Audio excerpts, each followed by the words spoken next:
kita masuk ke pertemuan ke-7 ya.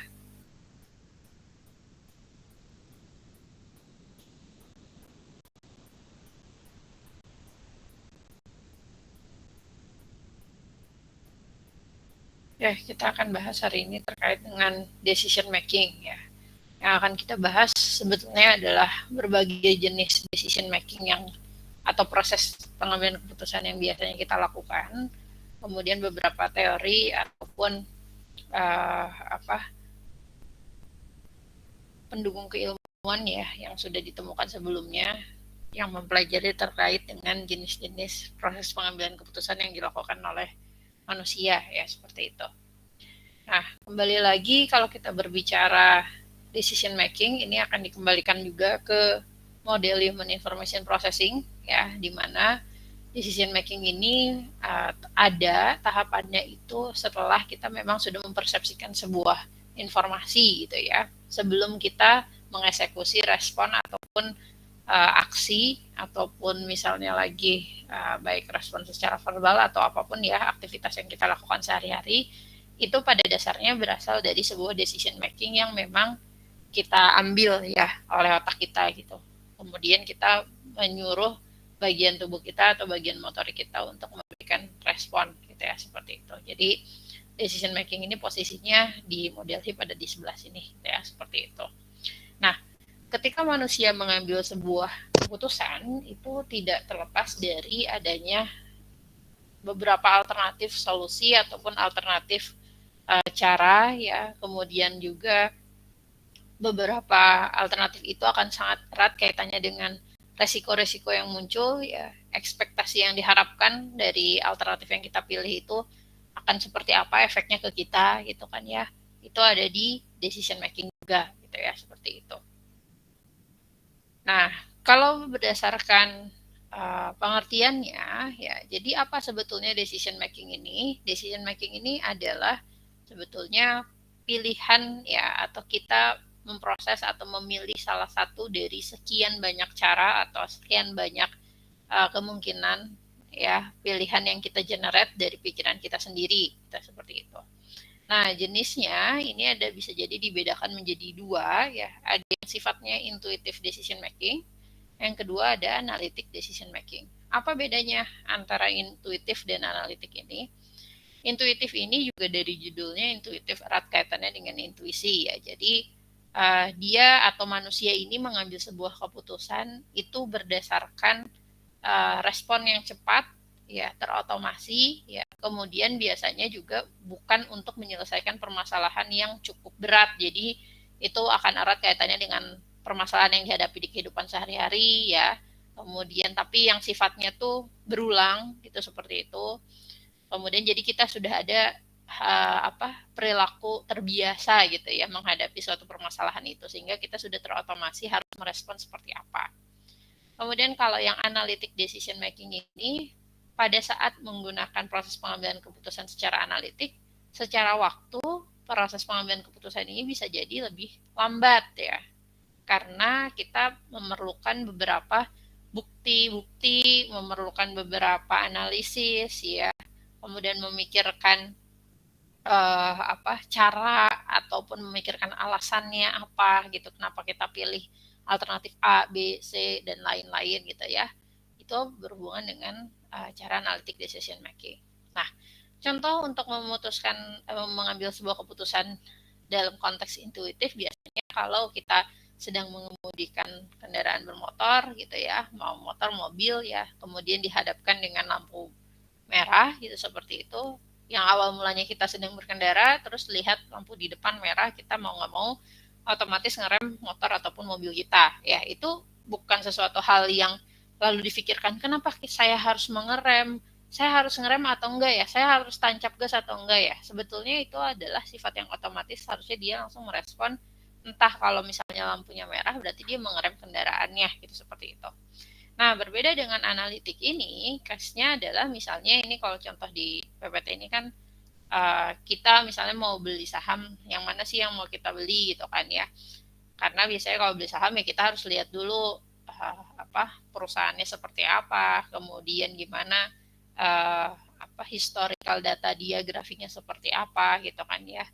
Kemudian apakah ada berita yang memang mempengaruhi saham itu atau tidak gitu kan, seperti itu. Bahkan kalau kita sudah memutuskan jenis sahamnya berapa lembar yang akan kita beli gitu kan ya, itu perlu analytic decision making, nggak bisa secara otomatis gitu ya, karena itu penuh resiko. Sama halnya kalau kalian mau ambil mata kuliah di setiap semesternya, ketika kalian udah masuk ke prodi gitu ya, di atas semester 2 misal seperti itu, kalian kan sudah mulai berpikir mata kuliah apa yang bisa saya ambil lebih mungkin, atau misalnya yang normalinya berapa SKS, atau saya kayaknya nggak kuat kalau sekian SKS, saya cukupnya sekian SKS misalnya seperti itu.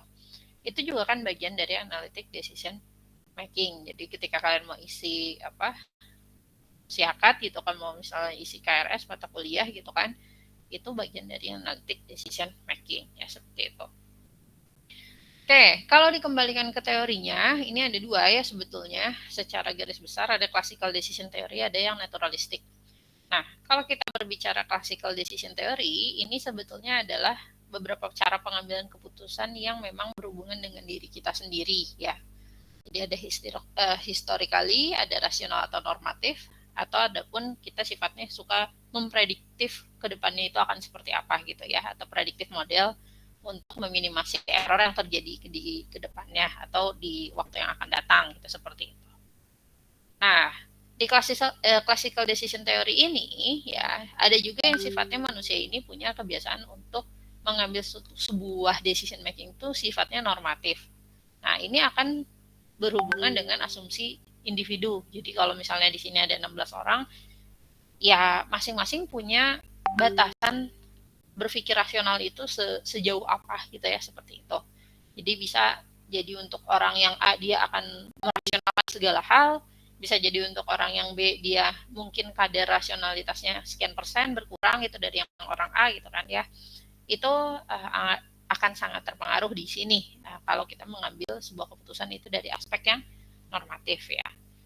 Di satu sisi juga bisa dilihat dari utility-nya ya, ataupun nilai atau kalau kita suka bilangnya pilihan itu worth apa enggak ya buat kita gitu kan ya, bernilai positif apa negatif buat kita, menguntungkan atau enggaknya gitu ya dari sekian banyak pilihan yang ada itu.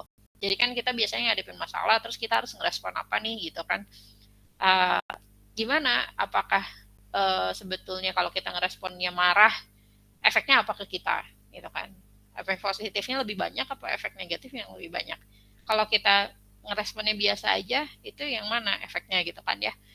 Itu juga akan membantu kita pada akhirnya memilih mana keputusan yang akan kita ambil dan juga aksi yang pada akhirnya beruntun yang akan kita lakukan gitu, seperti itu. Nah, kemudian selain utility ada juga yang disebut dengan expected value ya. Nah, expected value ini dia munculnya dari mana sih sebetulnya? Ini yang didapatkan dari nilai utility tadi ya, ataupun dengan probability outcomes yang mungkin terjadi ya. Misal kalau misalnya ada suatu kejadian, kalian harus nanggepinnya itu misalnya marah biasa aja atau sedih misal seperti itu. Nah, kemungkinan kalian marah terus orang itu balik marah ke kalian itu berapa besar dengan kondisi kalian juga sebenarnya bisa prediksi itu ya. Sama halnya untuk kemungkinan permasalahan yang lain gitu kan ya. Ada kadang kita berasumsi, oh kalau saya bereaksi seperti ini atau saya ngambil keputusan seperti ini, nanti kondisinya akan berubah menjadi seperti ini. Tapi kan sebetulnya belum terjadi kan, karena proses decision making ini ada di otak kita dan itu adalah belum hal yang terjadi di dunia nyata. Tapi kita sebagai manusia itu punya pemikiran bahwa nanti akan seperti apa ya gitu kan ya. Nah, itu adalah disebut dengan probability, kemungkinan hal yang kita pikirkan terjadinya itu memang seberapa besar sih gitu kan ya, seperti itu. Nah, kalau kita berbicara classical decision theory ini sebetulnya bisa dikuantifikasikan ya, tapi sifatnya cukup subjektif gitu ya, karena bisa jadi apa yang saya hadapi dengan kalian yang hadapi gitu ya, dengan situasi yang sama, point of view kita bisa jadi beda ya. Kemudian juga pemikiran probabilitas akan terjadi atau tidak akan sesuatu hal itu juga bisa jadi beda ya, seperti itu. Nah, kenapa seperti ini? Karena ya kembali lagi kalau kita berbicara probability, ini kan gambling ya, maksudnya kita memprediksikan. Tapi semakin besar akurasinya itu kalau kita memang punya experience sebelumnya, gitu seperti itu. Jadi kalian mungkin pernah mengalami beberapa kondisi di mana uh, kalau melakukan hal yang baik, maka misalnya dapetin juga hal yang baik gitu, probability dapetin hal yang baik juga lebih besar, misal seperti itu, seperti itu. Mungkin kalau dulunya nggak punya experience itu, mikirnya itu kan cuman kata orang aja, misal seperti itu. Mungkin probability yang kalian masukkan ke kuantifikasi nilai ini dia kecil nilainya. Tapi kalau misalnya kalian udah pernah mengalami itu 1 kali, 2 kali, 3 kali, pasti kan probability ataupun yang kalian masukkan nilainya ini bisa jadi lebih besar ya, seperti itu. Nah, probability sendiri karena sifatnya adalah prediksi kemungkinan terjadi atau tidaknya gitu kan ya. Dia angkanya 0 sampai 1. 0 tidak terjadi, 1 itu ya memang outcomes-nya terjadi ya. Apa yang kalian bayangkan efeknya terjadi di dunia nyatanya gitu ya, seperti itu. Kenapa tidak persis 0 dan tidak persis 1? Ya dia adanya di range itu karena bukan kita yang mengatur pada akhirnya kejadian atau efek respon orang lain di kondisi lingkungan itu jadinya seperti apa. Kita hanya bisa memprediksi, gitu kan, seperti itu. Makanya kita juga nggak bisa, pasti akan 1 gitu kan, seperti itu. Itu akan ya kita bukan kita bukan Tuhan ya, seperti itu, yang bisa mendirect lingkungan itu akan benar-benar ngikutin apa yang kita pikirkan itu, seperti itu. Makanya kalau kita ngomongin kuantifikasi pastilah ada yang dinamakan dengan error ya. Jadi baiknya adalah memang mencari gap antara 0 sampai 1 itu, rentangnya di cenderung ke kanan atau cenderung ke kiri ya, seperti itu. Kemudian dilihat dari nilai utility-nya, tadi kan utility ini berhubungan dengan value, worth ya. Jadi apakah opsi pilihan alternatif yang ada ini efeknya ke kita ini positif banget sekian nilainya plus 10 atau negatif banget ke kitanya negatif 10 gitu, misal seperti itu. Nah, barulah nilai alternatif expected utility ini didapatkan dari probability maupun utility yang ada ya, seperti itu. Nah, ini contohnya ada alternatif outcomes-nya, misalnya menggunakan device yang safety atau enggak gitu kan ya. Ada konsekuensi nggak dari dua-duanya? Ada. Misalnya kalian dikasih pilihan, kalian mau pakai safety device atau enggak gitu kan. Nah, kalian kan harus memutuskan kalian pakai atau enggak. Tapi di satu sisi ketika pakai atau enggak ini masing-masing punya beberapa konsekuensi.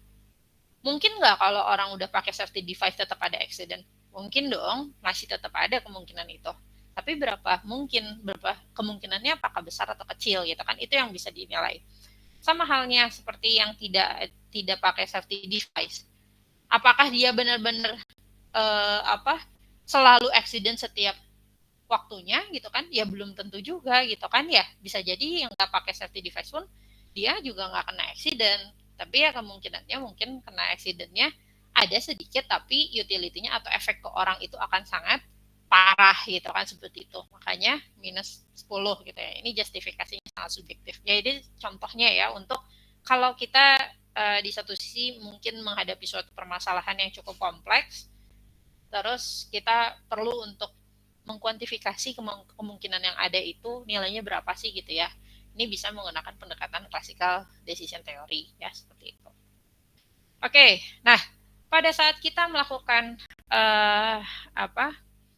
processing atau melakukan processing pada informasi yang kita dapat dari persepsi tadi ya, kemudian kita mengenerate atau melakukan proses decision making, apa sebetulnya yang otak kita lakukan atau yang biasanya di diri kita ini tuh difikirkan tuh kayak gimana sih gitu kan. Biasanya kalau bahasa sehari-hari itu dibilangnya kan, bentar ya saya mikir dulu gitu kan ya. Tapi kalau misalnya kalian ditawari apa, bentar saya mikir dulu, sebentar ya, atau kalian minta waktu. Sebenarnya dalam konteks itu ya, di situ ada beberapa tahapan di mana kalian mulai dari melakukan lingkungan sekitar di situ, mana hint ataupun isyarat-isyarat yang bisa kalian gunakan, informasi yang penting dan cocok dengan pertanyaan ataupun permasalahan yang sedang kalian hadapi gitu kan ya. Kemudian itu tesis. Tapi balik lagi, manusia kan generate alternatif. Tapi di satu sisi kan dia juga bikin kemungkinan itu terjadi apa tidak. Terus ada justifikasi tertentu. Dia menghipotesiskan saya akan karena efeknya akan misal seperti itu. Ya jadi itu sifatnya ada asumsi di situ ataupun ada justifikasi sementara kita tuh sebetulnya.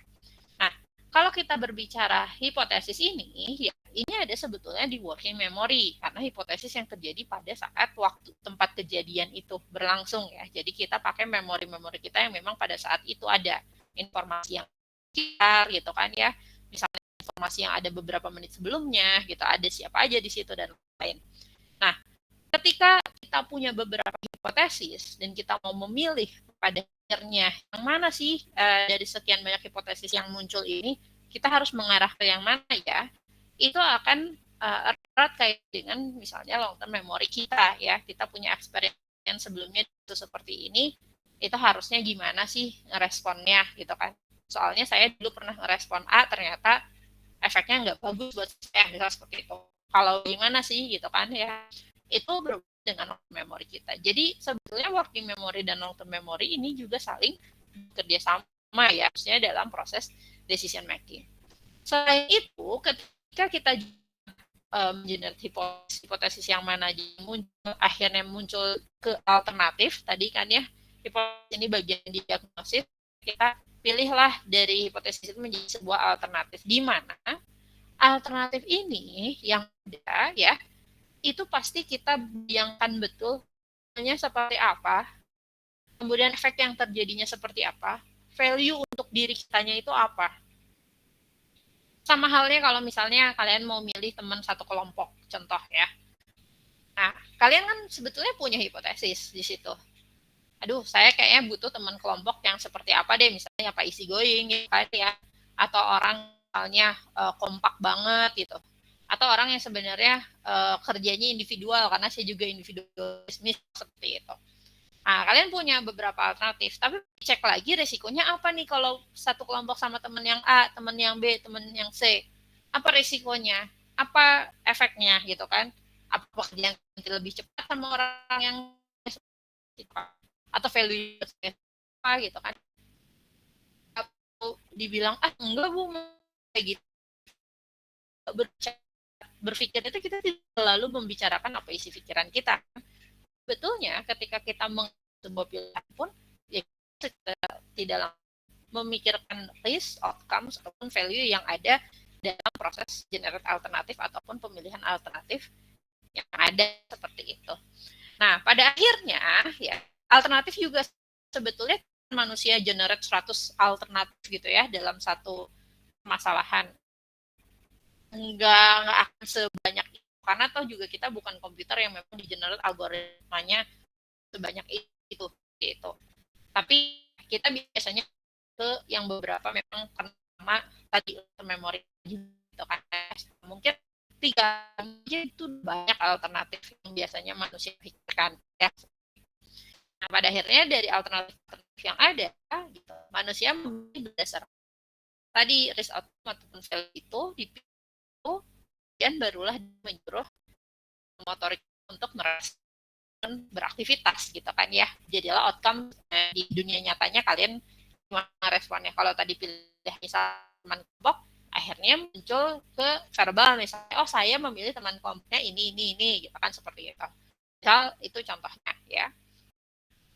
Kemudian, nah yang mempengaruhi proses pengambilan keputusan pada manusia ini sendiri gitu ya. Kalau dikembalikan lagi ke modelnya tadi ya, kalau kalian ada working memory di situ ya, jadi yang pertama memang berpengaruh itu adalah banyaknya informasi ya, ataupun isyarat-isyarat atau clue-clue yang ada ya, yang kita bisa tangkap dalam satu satuan waktu itu gitu, pada saat itu, pada saat kejadian itu.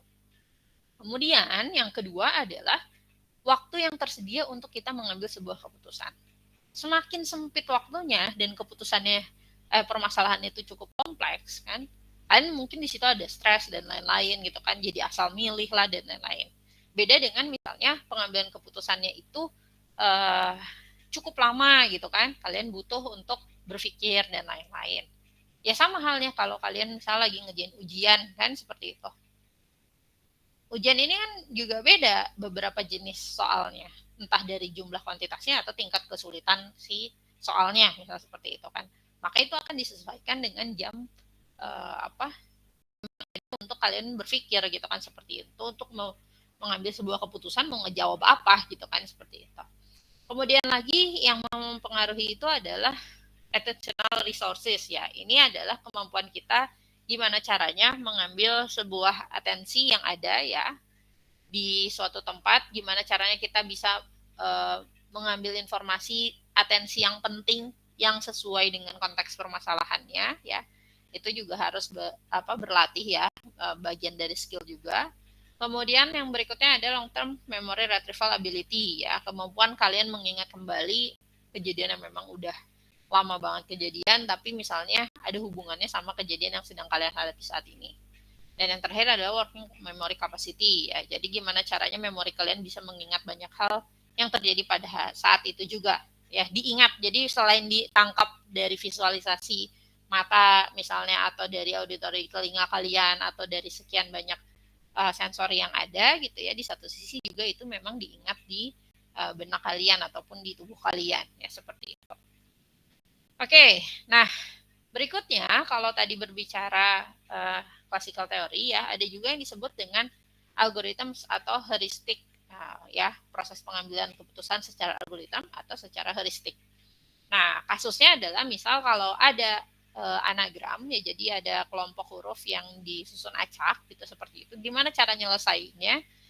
Kalau dengan cara algorithms ini ya, namanya juga udah algorithms ya, jadi dia berusaha untuk mengenerate kemungkinan alternatif solusi yang ada itu semua kombinasi dicoba. Jadi ada huruf vokal, ada huruf konsonan, semuanya dicoba. Tapi kalau algoritma ini dengan penyelesaian seperti ini, maka ya ini akan akan mendapatkan solusi terbaik, tapi bisa jadi lama gitu ya prosedurnya gitu ya. Kemudian kalau heuristik ya, caranya dia pakai shortcut. Ya, jadi nggak nyoba semua kombinasi, bermain pintar ya, pakai strategi gitu ya, seperti itu. Misal membandingkan antara atau memisahkan antara huruf konsonan dengan huruf vokal gitu kan ya. Kemudian dicoba mana yang memang ada makna atas sebuah kata gitu ya, dicocokkan sehingga mendapatkan sebuah jawaban yang terbaik gitu kan, seperti itu. Ataupun mendapatkan jawaban tapi apakah terbaik atau tidak ya belum tentu juga, tapi mendapatkan sebuah jawaban gitu untuk yang heuristik ya, seperti itu. Nah, tapi kalau kita pakai heuristik karena tadi ada shortcut ya, di sini ada beberapa bias yang mungkin bisa dialami oleh manusia, karena balik lagi manusia punya keterbatasan.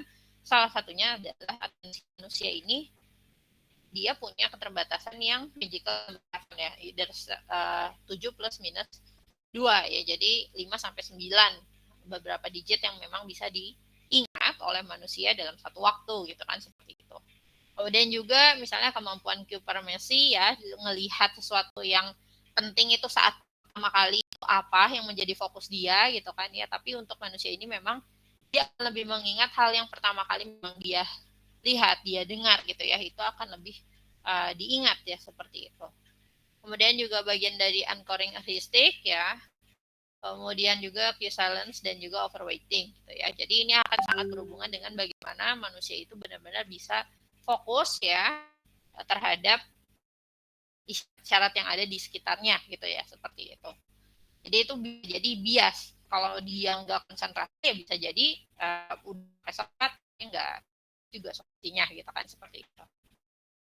Nah, selain itu, ya di satu sisi kalau kita pakai heuristik ini untuk penyelesaian masalah atau pengambilan sebuah keputusan, ya, dia ini sifatnya dia punya kebiasaan untuk menjudge, ya.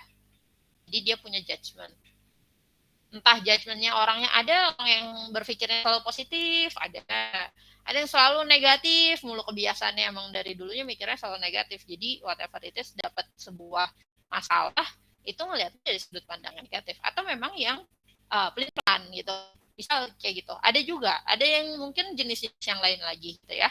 Nah, heuristik ini karena tadi pakai sifatnya mencoba untuk cara yang shortcut gitu ya, dengan adanya judgment itu bisa jadi sebuah bias juga gitu kan ya. Jadi ada subjektivitas di situ ya dalam sebuah pengambilan keputusan ya. Lagi yang terakhir bisa jadi yang menjadi penting itu biasanya karena overconfidence ya. Jadi manusia ini juga diciptakan dengan sifat dia punya kepercayaan diri ya. Apakah bagus, sangat percaya diri, bisa jadi bagus kalau memang punya capability yang mendukung gitu kan, seperti itu. Tapi kalau misalnya ternyata dia overconfident tapi dia nggak punya capability yang oke gitu kan, malah jadi kepercayaannya dia ini mengindahkan sesuatu yang benar, jadinya dia percaya hal yang salah gitu kan, seperti itu ya. Jadi itu yang harus hati-hati juga. Itu bentuk-bentuk bias dari pengambilan keputusan dengan cara heuristik ya. Kemudian kalau tadi udah ada yang klasik, ada juga yang disebut dengan naturalistic decision. Nah, bedanya kalau naturalistic decision ini lebih kepada konteksnya pengambilan keputusan, tapi ada bagian-bagian atau stakeholder lain yang memang ikut andil gitu dari situ, di situ ya. Jadi bukan hanya diri kalian saja yang harus mengambil keputusan itu, tapi bisa jadi kalian harus mempertimbangkan orang lain, rekan kerja misalnya gitu, atau misalnya point of view dari teman kerja kalian gitu kan ya. Ini adalah naturalistic decision gitu ya. Jadi mulai dari misalnya ada time stress, high stake lah, atau ada multiple players, atau memang ada uncertain dynamic environments. Jadi mau nggak mau ya memang lingkungannya nggak terdeteksi secara dinamis gitu kan, bisa jadi berubah dan lain-lain ya, mau nggak mau itu berhubungan dengan naturalistic decision ya. Jadi bisa jadi berubah, nggak bisa diprediksi menggunakan tadi klasik dan lain-lain gitu kan. Di satu sisi kita perlu banyak pertimbangan ya kalau di naturalistic decision. Untuk beberapa kasus memang konteksnya misal di beberapa jenis pekerjaan ya, seperti itu. Atau bahkan permasalahan di organisasi perusahaan gitu kan ya. Nah, buat kita misalnya harusnya nyelesain masalah, ya idealisme kita harusnya seperti ini gitu kan. Tapi kalau kita udah menyangkut nama perusahaan, goals perusahaan, kita juga nggak bisa secara ego kita itu dipakai untuk mengambil keputusan. Kita harus sesuaikan juga ke goals yang ada di perusahaan gitu kan, atau norma-norma atau budaya kerja yang ada di tempat itu harus seperti apa gitu kan ya. Oke, nah berikutnya ada model yang lain disebut dengan Rasmussen Scale Rule Knowledge Based Performance Model ya.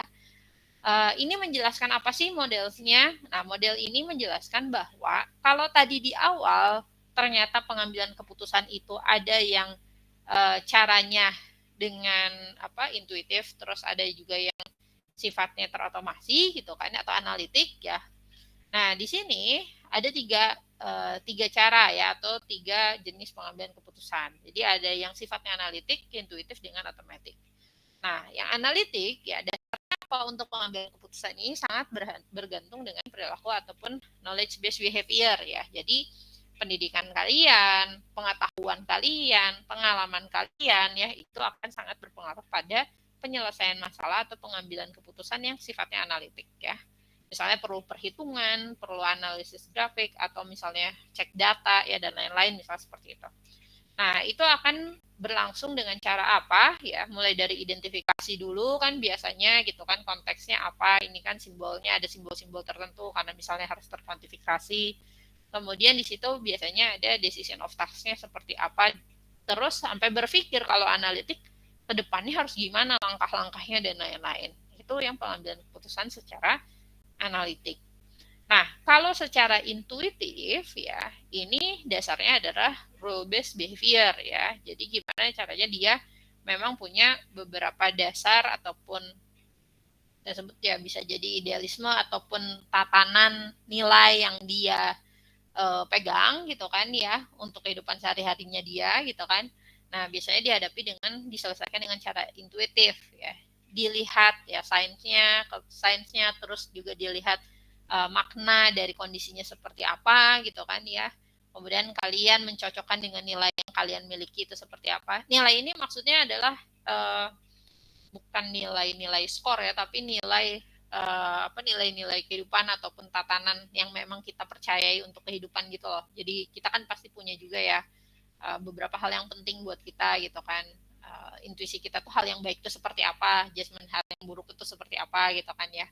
yang berhubungan dengan role based behavior, atau misalnya aturan yang berlaku itu di situasi seperti itu atau di lokasi itu seperti apa gitu kan ya. Itu kita pendekatannya dengan intuitif. Kemudian kalau yang automatic ini berhubungan dengan skill based behavior, artinya kemampuan kita ya. Jadi kapabilitas kita dalam aktivitas sehari-hari, misalnya dalam konteks menyetir tadi kan, misalnya kalian punya skill menyetir misal seperti itu, atau mengendarai motor. Nah, kalau misalnya ada kejadian, kalian kan akan otomatis ketika ada sign misalnya lampunya merah langsung otomatis menyuruh motorik kalian untuk mengerem. Apakah kalian akhirnya mengidentifikasi dulu, kemudian ngambil decision of task-nya seperti apa, goals-nya kalian harus gimana? Enggak, karena itu adalah bagian dari proses terotomasi, gitu ya, seperti itu. Nah, kalau dilihat dari 3 jenis pengambilan keputusan ini, ya, dilihat dari aspek attentional demand-nya, proses pengambilan keputusan secara analitik ini, ya, dia cukup paling tinggi mengambil atensi kita. Jadi, kalau kita menyelesaikan masalah mengambil keputusan dengan cara analitik, otomatis fokus kita harus banyak ke hal itu. Atensi kita harus penuh ke situ, gitu kan ya. Dibandingkan kalau kita mengambil keputusannya dengan cara otomatis, gitu ya. Ini mungkin atensi kita nggak begitu tinggi, tapi di satu sisi performa kita harus sangat skillful untuk di kesalahan itu, makanya itu bisa lakukan satu hal itu terotomasi gitu ya, seperti itu. Berbeda dengan misalnya dengan cara yang analitik ya. Apakah memang harus expert? Belum tentu, karena bisa jadi ada bantuan perhitungan dan lain-lain, itu kan juga bisa jadi by practice juga kan ya, atau memang bisa ditekuni saja dilakukan juga ketemu kita punya knowledge-nya gitu kan, seperti itu. Oke, berikutnya model yang lain ada yang disebut dengan Clance RPD model ya, atau Recognition Prime Decision Model. Nah, bedanya apa dengan model tadi, ada klasik, naturalistik gitu ya. Model ini adalah di mana pengambilan keputusan yang oleh manusia ini dilakukan ada beberapa jenis pekerjaan yang sifatnya hierarki ya, mulai dari firefighter misalnya pemadam kebakaran, ataupun military ya, misalnya tentara, seperti itu. Jadi di RPD model ini untuk mengambil sebuah keputusan, mereka itu sebetulnya udah berlatih sebelumnya dengan beberapa skema yang mungkin terjadi. Jadi nggak mungkin kan misalnya baru ada kebakaran nih, oh ada kebakaran, terus udah telepon, terus gitu kepala pemadamnya bilang gini, kita briefing dulu sebentar, ini harusnya gitu, ini gini, ini gitu, udah kebakaran dulu rumahnya. Nah, sebelum mereka dihadapkan dengan situasi yang ada, ya mereka itu pasti melakukan beberapa latihan. Jadi hal yang dilakukan itu adalah yang pertama adalah skema matching, kemudian juga dilakukan trial and testing, baru selection. Nah, di skema matching ini dia sebetulnya mengenerate beberapa kemungkinan kejadian yang mungkin terjadi di konteks pekerjaannya dia gitu, seperti itu. Kalau misal kebakarannya skalanya kecil, itu areanya seberapa banyak yang kebakar. Kalau misalnya lagi kebakarannya cuma di satu rumah, let's say karena apa gitu kan, yang diantarin berapa banyak unit dan lain-lain gitu kan, terus gimana cara memadamkannya gitu yang efektif dan lain-lain, itu mereka sudah melakukan proses latihan gitu sebelum memang kebakaran itu terjadi. Sama halnya dengan tentara. Tentara sekarang meskipun nggak ada perang misal di kita di sini misalnya, tapi ya mereka tetap melakukan latihan kan setiap harinya. Karena kenapa? Ya mereka juga mencocokkan dengan beberapa strategi-strategi yang mungkin harus dilatih ketika ada kondisi A harus seperti apa, kondisi B maka harus seperti apa gitu kan ya. Nah, itu adalah termasuk dengan RPD model. Jadi lebih kepada bagaimana mereka mengenerate situasi yang mungkin muncul ya, kemudian di trial dan testing, kemudian selection kalau misal memang ada kondisi itu ketika diperlukan gitu ya. Itu yang RPD model. Nah, ini secara gambarannya ya, jadi mulai dari diagnosis apakah memang kemungkinannya seperti apa gitu kan ya, kemudian situation assessment-nya, baru rekognisi jenisnya seperti apa, kalau misalnya mengarah ke suatu kondisi itu ciri-cirinya seperti apa aja gitu kan ya, yang dibutuhkan seperti apa di training gitu kan ya. Kalau misalnya dicek ada sesuatu hal yang cocok atau tidak dengan kenyataannya atau enggak, ada yang perlu dimodifikasi atau enggak. Itu perlu dimodifikasi, maka lakukan modifikasi lalu kembali lagi terus melooping ya. Jadi membuat beberapa skema-skema yang mungkin terjadi gitu ya, supaya lebih terlatih. Ini untuk yang RPD model. Kemudian lagi, manusia juga bisa mengambil keputusan itu dengan cara sense making ya. Jadi ya manusia punya feeling juga ya, di mana sebetulnya bisa jadi pengambilan keputusan ini dipengaruhi oleh hal-hal yang sensibel gitu kan ya. Jadi bisa dirasakan oleh manusia gitu ya. Contohnya seperti apa gitu kan, mulai dari grounded identified construction, misalnya kalian mengambil sebuah keputusan berdasarkan personal view.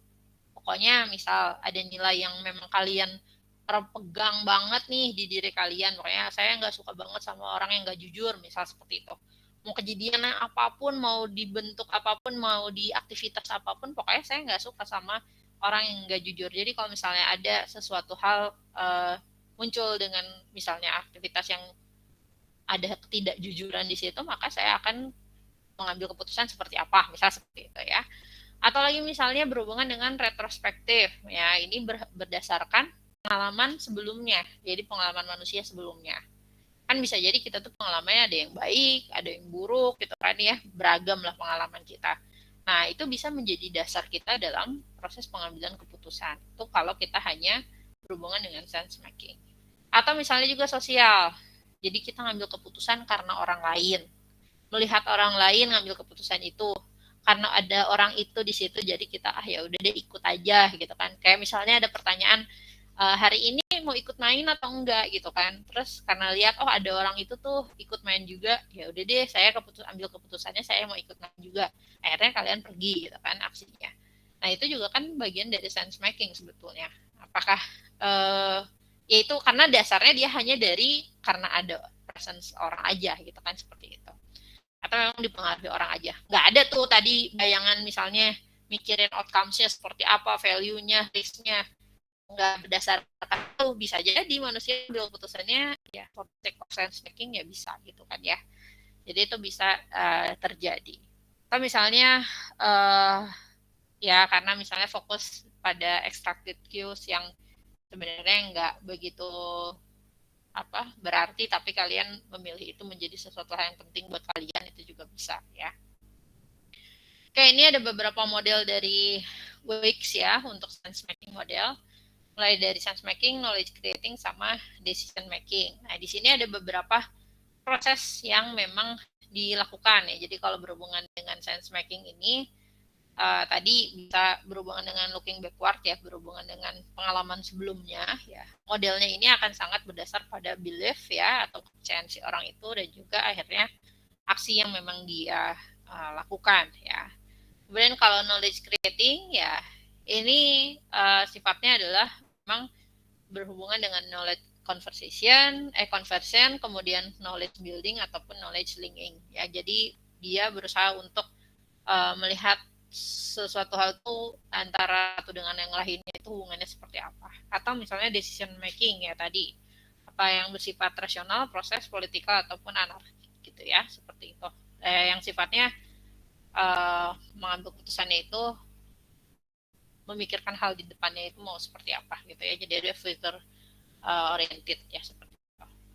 Nah, kemudian lagi ada yang disebut dengan decision field theory ya. Kalau di sini berhubungan dengan probabilistic theory ataupun stokastik ya. Jadi di mana manusia ini juga mengambil sebuah keputusan itu bisa jadi karena dia sudah berusaha memprediksikan ya, berdasarkan frekuensi yang pernah dia hadapi sebelumnya gitu. Jadi dia dia bisa prediksi kemungkinannya sebesar apa dan lain-lain ya. Ini ya biasanya decision field theory ini kalau orang memang sudah berpengalaman di bidang tersebut ya, di lapangan. Kalau misalnya lagi kalian kerja praktek gitu kan, ketemu beberapa pekerja, operator ataupun supervisor yang sudah lama banget kerja di perusahaan itu, ditanya ada permasalahan A atau B, mungkin dia udah tahu harus nyelesainnya seperti apa, karena dia udah nggak sekali dua kali ngadepin permasalahan itu. Jadi dia udah tahu harus ambil decision making seperti apa ya. Oke, Oke, berikutnya ada yang juga dikenal dengan situation awareness. Ya. Kenapa situation awareness ini erat kaitannya dengan decision making? Ya karena sebelum kalian mengambil keputusan kan tadi kalian perlu untuk mengambil sebuah informasi atau ya memfokuskan atensi kalian gitu kan ya dan lain-lain.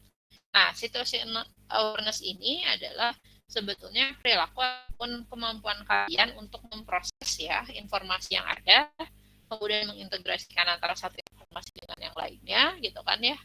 Kemudian juga kalian bisa memahami makna dan memproyeksikan di depannya itu akan terjadi seperti apa. Nah, level situation awareness ini ada 3. Jadi mulai kalian bisa ataupun sadar akan informasi yang sedang dihadapi yang ada gitu kan ya. Kemudian level 2 adalah paham maknanya apa. Yang ketiga misalnya proyeksi ke depannya akan bagaimana. Misalnya dari satu kondisi kalian melihat awan misalnya warnanya mulai gelap gitu kan. Awan tuh misalnya putih tapi bisa jadi abu-abu banget gitu. Abu-abu tua gitu kan. Awareness informasi oh ada perubahan warna awan misalnya seperti itu. Compression oh berarti cuacanya itu kan ya cuacanya bisa jadi tidak cerah lagi gitu ya. Kemudian projection future statusnya karena kalian udah pernah melihat dulunya dari putih terus jadi abu gelap seperti itu, kalian akan berpikir bahwa ke depannya nanti mungkin nggak lama lagi akan terjadi hujan misal seperti itu. Itu bagian dari situation awareness ya.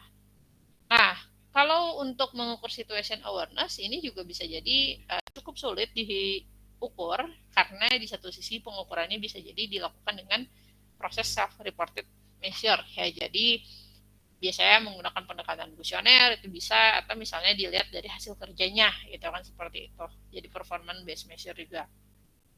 Atau memang kalau tidak menggunakan hal yang subjektif bisa juga dicek menggunakan beberapa waktu respon yang dihasilkan oleh manusia gitu kan ya, dari entah waktu respon mata atau waktu respon gerakan tubuh gitu kan ya, itu juga bisa diukur untuk mengecek situation awareness seseorang gitu kan seperti itu. Jadi dikasih eksperimen, kasih tampilan, terus dia harus milih misalnya antara warna tertentu terus tampilan nanti berubah entah warna ataupun bentuknya gitu kan ya, itu akan juga mengukur ya awareness seseorang itu seperti apa sih, itu bisa.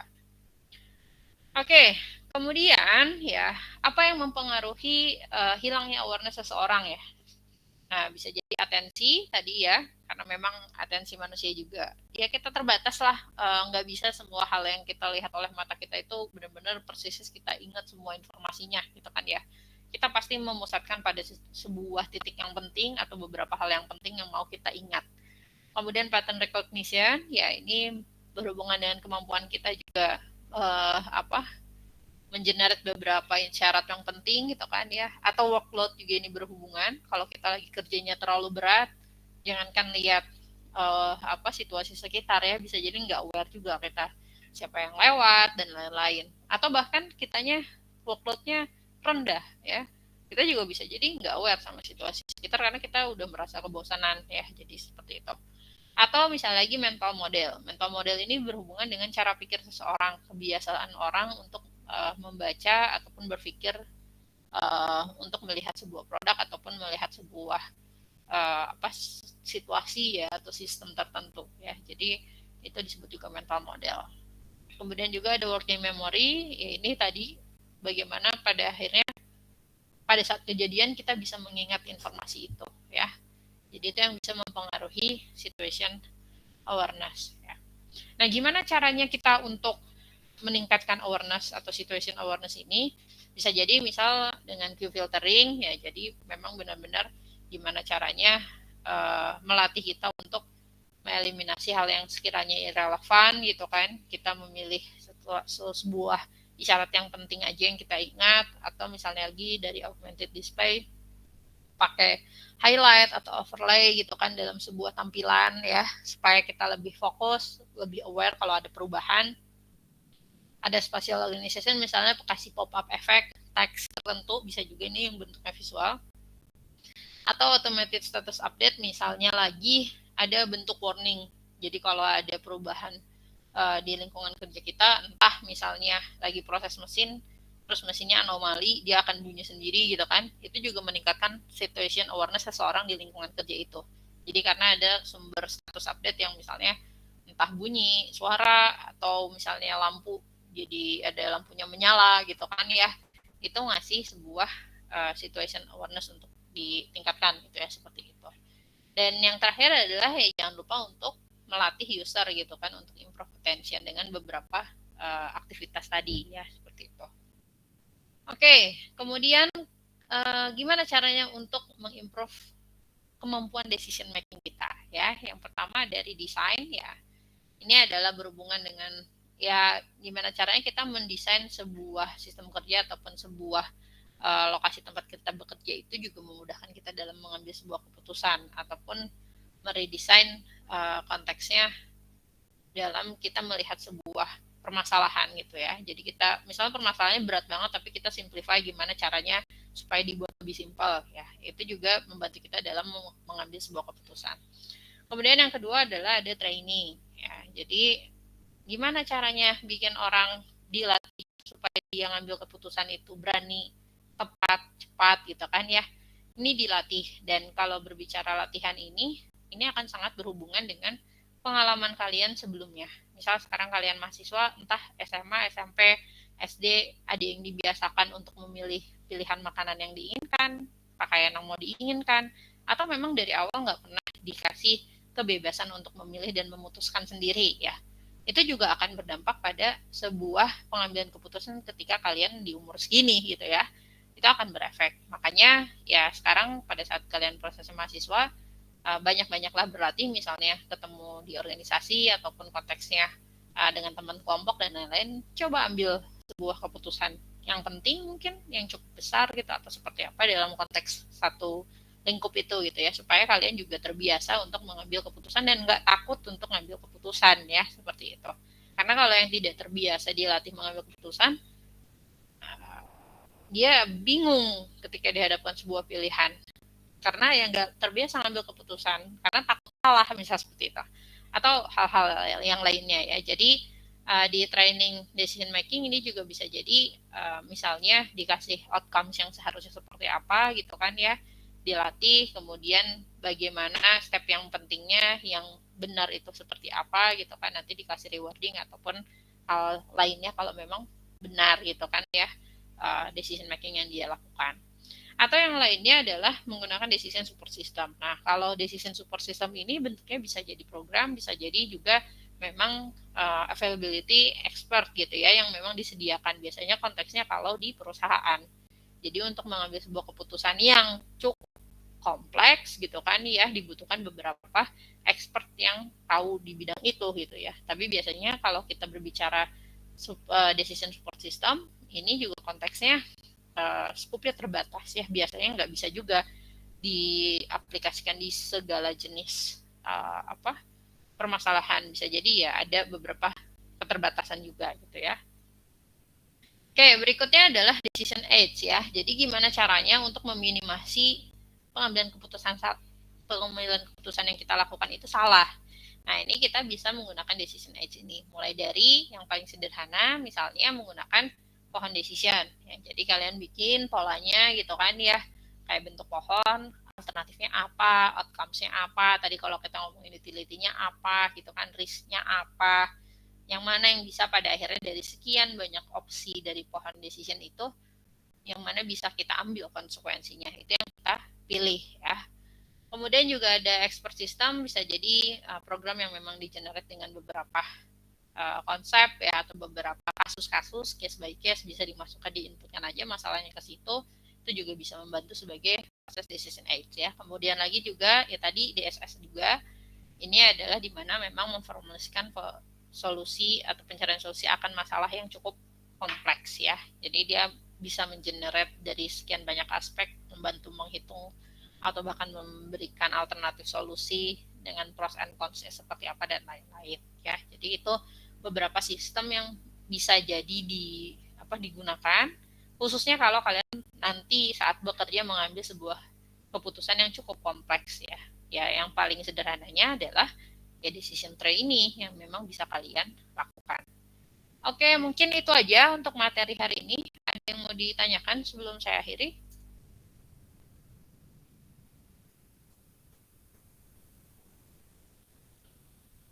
Gimana? Ada yang mau ditanyakan? Atau cukup? Sepertinya cukup, Bu.